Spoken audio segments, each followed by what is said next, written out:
मैं ड्रग्स बेचता था।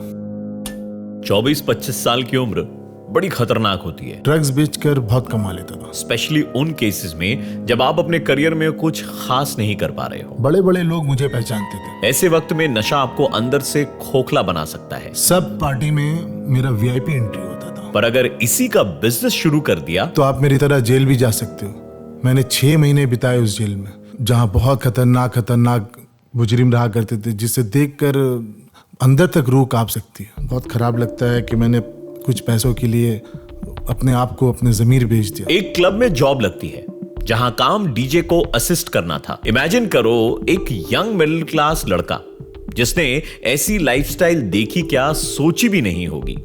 जब उसको ये चमक धमक, ये लाइफस्टाइल देखने को मिलती है तो कदम फिसलने के चांसेस बड़े हाई होते हैं। क्लब में बहुत सारे लोग आते थे और उसमें बहुत सारे रेगुलर लोग आते थे, और उसमें से रेगुलर लोग आने वालों से उनमें से कुछ लोगों से दोस्ती भी हो गई थी मेरी। एक दिन उसमें से एक आदमी ने बोला कि मेरा एक दोस्त है, तू रे घर के पास ही रहता है, तू जाते हुए उसको सामान ये दे देगा क्या। हमने सोचा कि इसमें बुराई क्या है, एक सामान ही पहुंचाना है।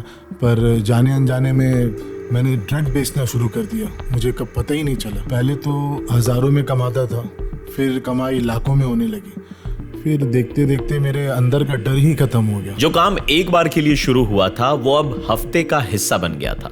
एक क्लब से दूसरे क्लब, कई घर, मकान, बंगलो, मल्टीपल नंबर्स, कई बार नकली नाम का इस्तेमाल करना। लोग उसे क्लब रनर के नाम से जानने लगे।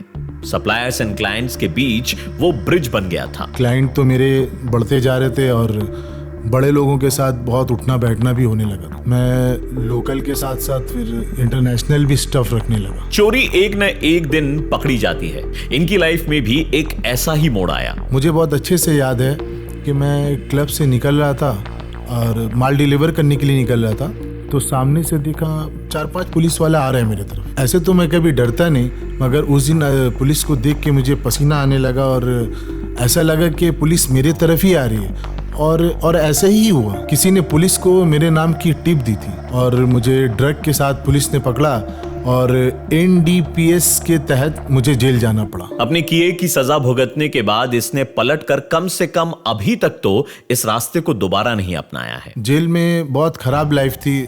आज भी अगर सोचता हूँ तो रोना आ जाता है। मुझे ऐसा लगता है कि मैंने अपने साथ साथ पूरे परिवार का नाम खराब कर दिया। ड्रग्स की दुनिया में जाना आसान है, पर वहां से निकलना बहुत मुश्किल है। ऐसे किसी को आप जानते हो तो कभी एनकरेज मत करना, because they are the ones who need your help इस दलदल से बाहर निकलने के लिए। जल्द मिलते हैं द क्रिमिनल माइंड के पॉडकास्ट में। सुनना और देखना मत भूलिएगा।